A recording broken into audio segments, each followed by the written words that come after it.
This is Hal Williams with Hal's Hit List. Glad to have you back with us. I'm joined by our wonderful co-host and producer, Miss Sharlette Hambrick, and we're here to give you some facts and figures and statements and opinions about some of the things that are going on in our world today. This week we're going to establish some conversation about the Tulsa, Oklahoma Black Wall Street Massacre.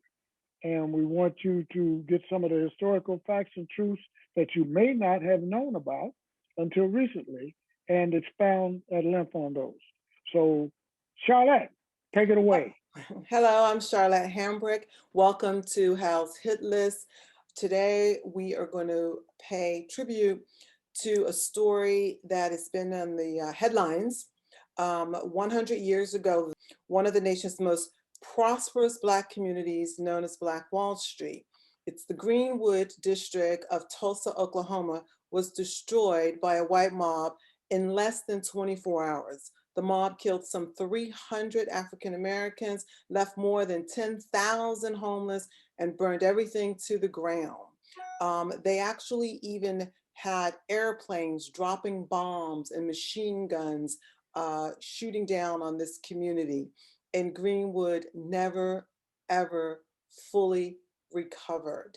And I don't know if you saw, but I watched a beautiful mother who was 107 years old that went before Congress to talk about this and her experience as a little girl going through this traumatic experience. So I really am interested in hearing your thoughts on this horror.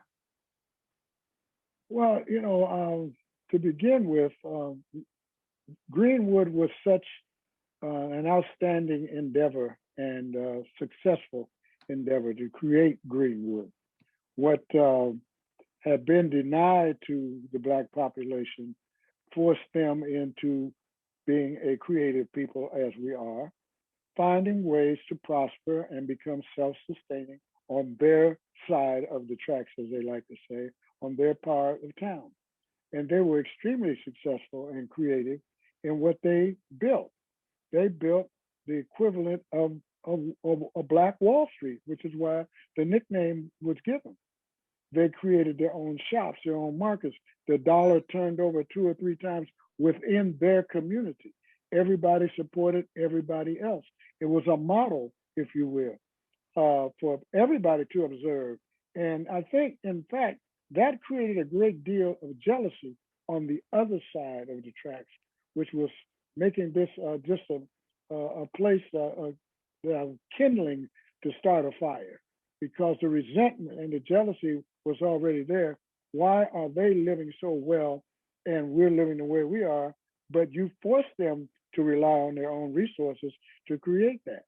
So when this one incident took place that was doubtful that it was accurate about the circumstances that caused it, they were just looking for an excuse, and all they needed was a minor excuse to just set out to destroy what they in fact envied and were jealous of, and did not want to see that in comparison to their lot, that these people under the worst conditions had managed to prosper and excel in everything and every way. This was so shortly after slavery had ended. Right. So in many places, there were still, hundreds and hundreds and thousands of sharecroppers. And this community created their own business model, in Mm. which you're right, there was a lot of jealousy, but there was also still so much racism. I mean, lynching was still legal at this time.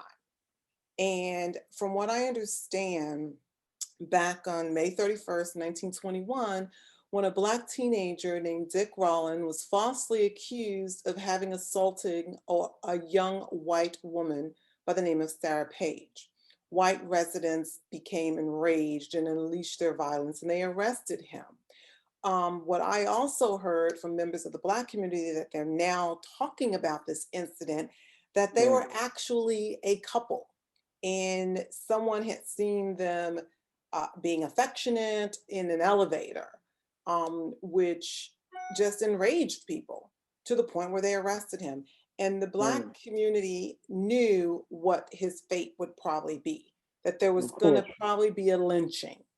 Right. And they wanted to stop that because the community was built with not only businessmen, but there were also guys who had gone and fought in Yeah. World War One, and they came back. Right. So they had Right. protection and they had their own guns, and they didn't want to see this young man hung. So they went to the courthouse with their guns to try to stop this hanging. And from what I understand, they tried to take, the guns from one of the gentlemen. The shot was fired, and then all hell broke loose. Mm. What are your thoughts? Well, the sheriff was in on the whole thing and had ordered them to disperse, to get away, and when they didn't immediately uh, respond to his request or his order, uh, somebody said, "Why do you have using the N word and every other kind of thing? What are you doing with that gun?" And attempted to disarm one of the veterans, and that accidentally the gun went off and it was like a spark that just blew up everything, and everybody went crazy.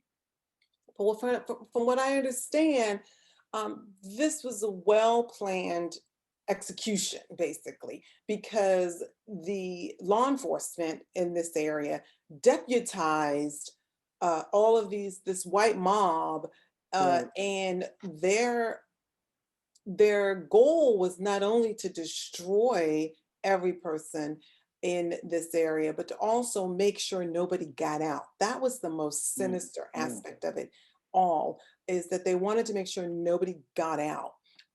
They had entire families shot and killed and just strung out over the fence. Yeah. They had killed people and they were just lying in the streets. When people who had means how to leave, they would shoot them right there as they were trying to leave. Well, it was a Now, vigilante. It was definitely a vigilante movement. That's what, and you're right. It was definitely well planned, and they were just waiting for the right opportunity. Even if this particular incident had not taken place, they were just waiting for something to give them cause to act. they had machine guns on Yeah. rooftops and they had private planes. Where do you get private planes if this was impromptu all of a sudden that were equipped to drop bombs? Well, they But used they privately took owned. out over 30 blocks of homes and businesses. That is a huge area with bombing. And this is the first time that Americans bombed Americans. Americans, right, in our country, that way. That's right. They even had crop dusters. The farmers that were in the area had crop dusters that were dropping gasoline and the equivalent of a large Molotov cocktail down on all the buildings and homes and residences and businesses that they could. And then when the soldiers came, uh, they deputized and authorized them to attack the populace that was being attacked.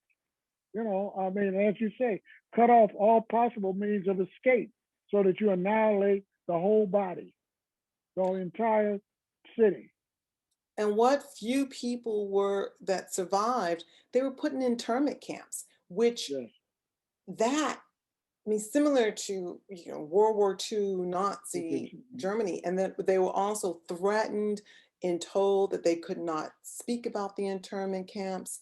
They made sure that this was never taught in the Oklahoma State schools. They tried to bury everything that was known about it, and they also tried to bury those individuals that were murdered. Yes, And murdered. they even and they rounded them up and made of green cards, if you will, for them to identify who they were and what they were doing and why, and those kinds of things. Similar to the way they in World War II they put the Japanese out in the desert in internment camps and stuff. Only they weren't threatened to kill them. These folks were threatened with more death. If they ever spoke of the incident, they had to just quietly just disappear. So And these I are four. question I Go ahead. I'm question sorry. that I question the whereabouts of these. They're doing a lot of digging deeply now and trying to unearth the mass graves. Well, in spite of all the secrecy involved and everything, and there's only 3 residents alive from 100 years ago. Charlotte, I have to believe that somebody told somebody that pass that on, and that there are people right today who know where those graves, if they exist, where they actually are. I believe that. Well, they're doing excavations and they're going to find them and they're going to be able to match DNA with Right, individuals as well. I mean, for the longest, what was out there publicly, they referred to it as a race riot, which was a yes, terminology that we know was often used when police and citizens attacked Black people. right. They always found a way to have it appear in the press and in the media as if Black people did something that caused this to happen to them. You know, this wasn't even the only place that this happened. I mean, this happened in Right. Rosewood, this happened in North Rosewood. Carolina, it happened in Right. New Orleans. I mean, this sort of attack on thriving Black communities happened in Detroit. It happened so many places, but you look in the history books and what you find is the race riot of blank, blank, blank. And this being 1921, this was before the Depression and before World War II. And so it was just a really dark, dark period, which did not have to be so dark. This Because there was in wasn't a fact, situation, exactly, there wasn't a situation where Black people were trying to matriculate into white society. They were doing what they were told, stay segregated, right. you know, stay And away from us. they did well. They did better than the opposition was doing.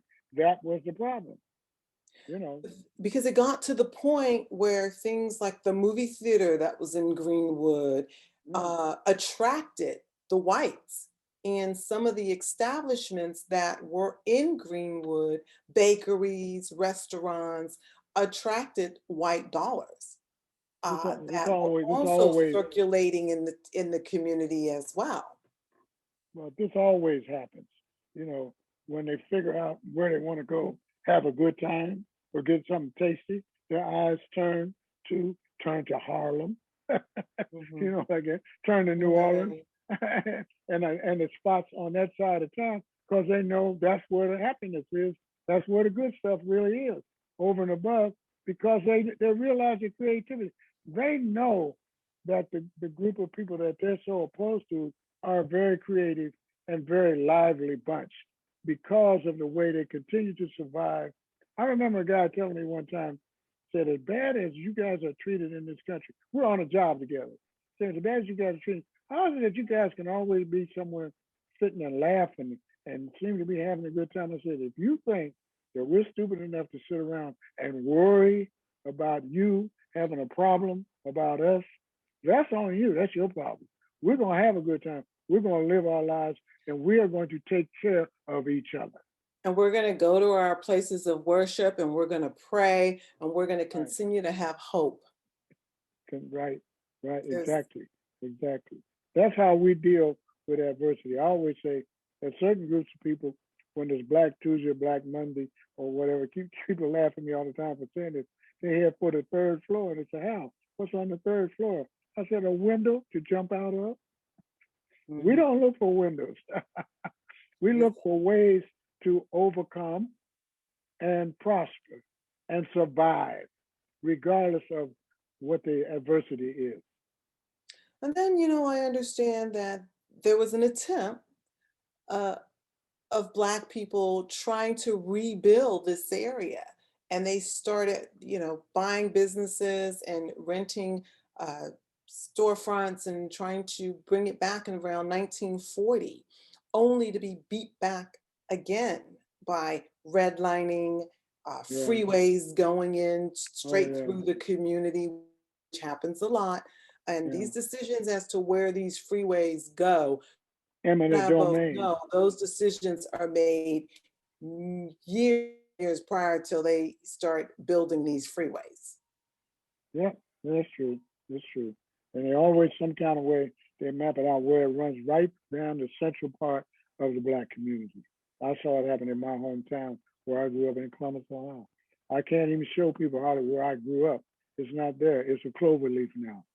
You know. So hey, it's all by design. It's all by design. It starts with, raising the property taxes, raising the rents on the property, pricing Black people out of the communities, pushing them into further rural areas or undeveloped areas, areas that have, bad water, environmental, issues, dumping and so forth. It's happening, and I'm just really excited that we are now bringing this out in the open, and it's Yeah. becoming full disclosure.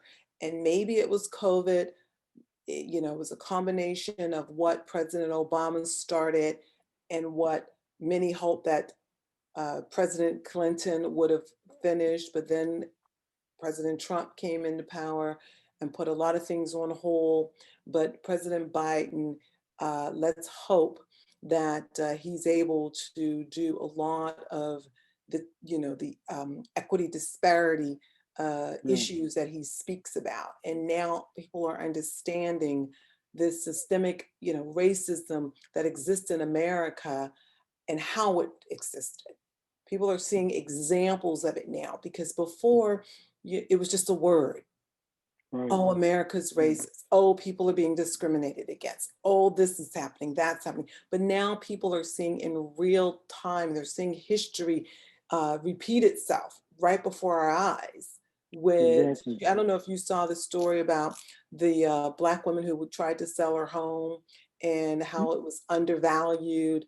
And so she finally got a white friend of hers to be there when they came to appraise her home, and the home got appraised at almost $100,000 more than what they were telling her the property was worth. Or communities that were built at the same time, and homes, subdivisions that were built at exactly the same time, the same floor plan. One's on one side of the freeway, the other's on the other side of the freeway, and the property value is so different. And extremely different. So I was happy to see President Biden was the first president to go to Tulsa and to give a speech. And he went quite far with the speech and brought up other issues as well. But what he did not bring up, which upset quite a bit of progressives, is he didn't bring up reparations. No, he did not. No. So what are your thoughts on that?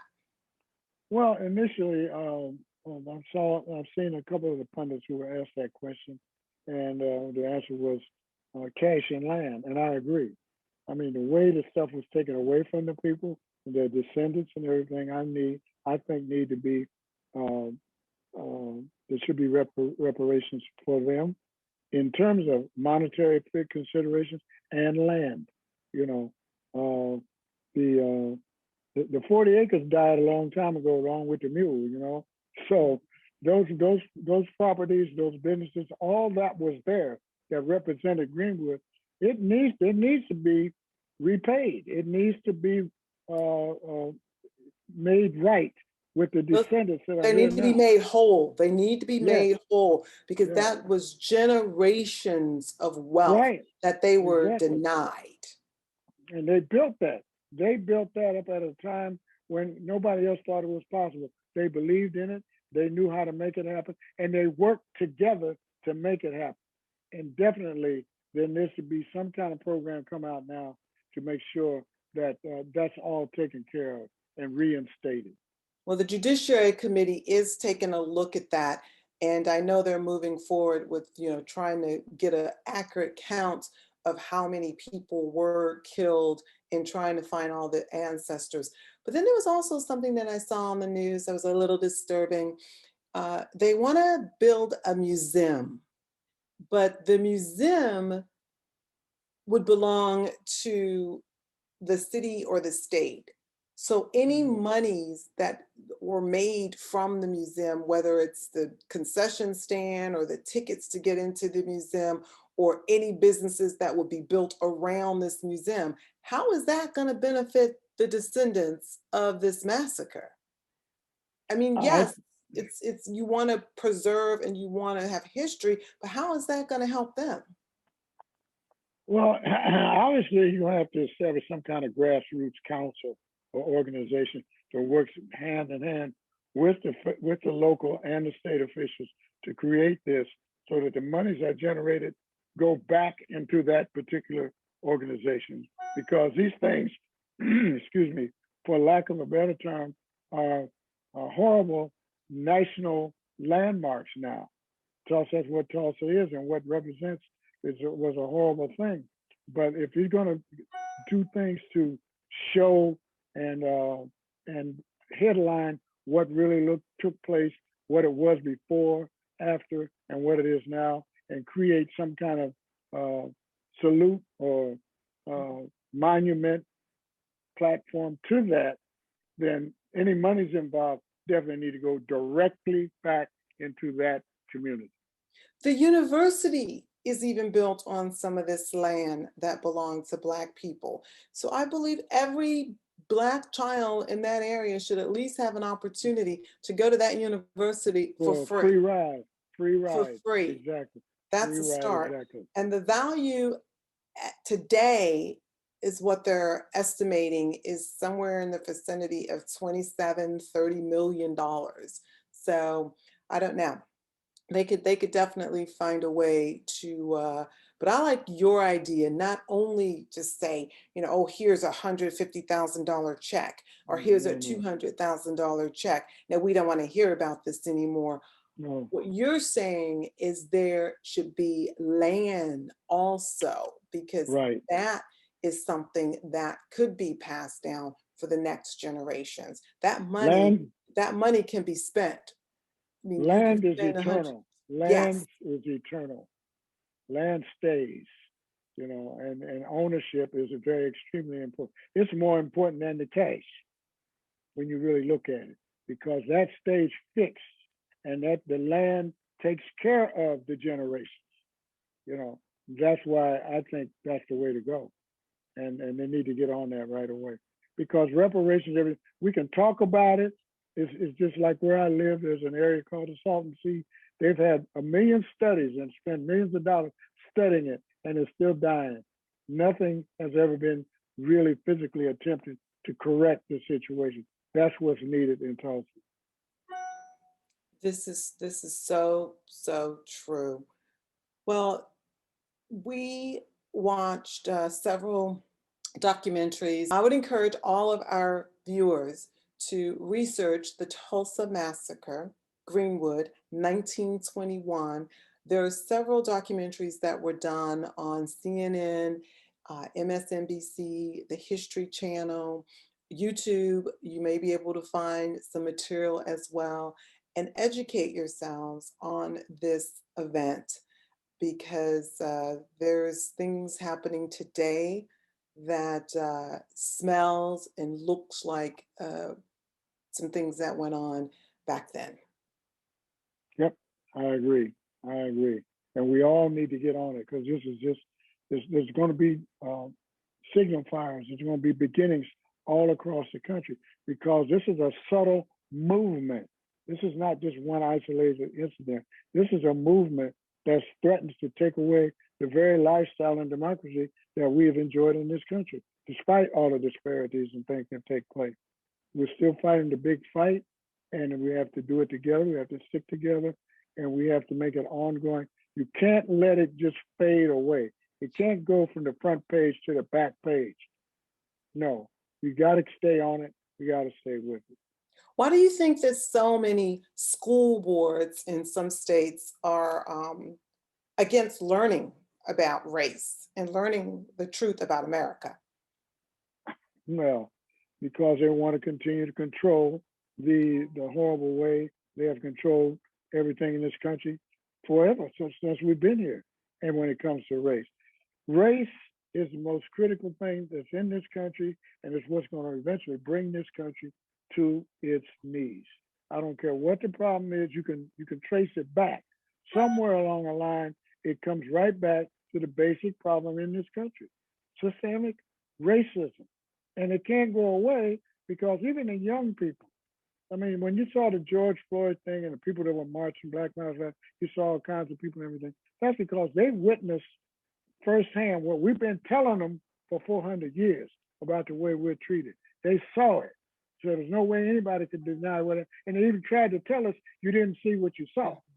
But as long as they can create myths through that little box, and a lot of people look in that little box, the TV, and believe everything that comes out of it, it erases the possibility of you using your God-given brain to think and process information. Everybody processes information differently, but if you allow someone else to process it for you and tell you what it is, like recently somebody said that January 6th was the equivalent of a tour guide taking a tour of a major tour attraction.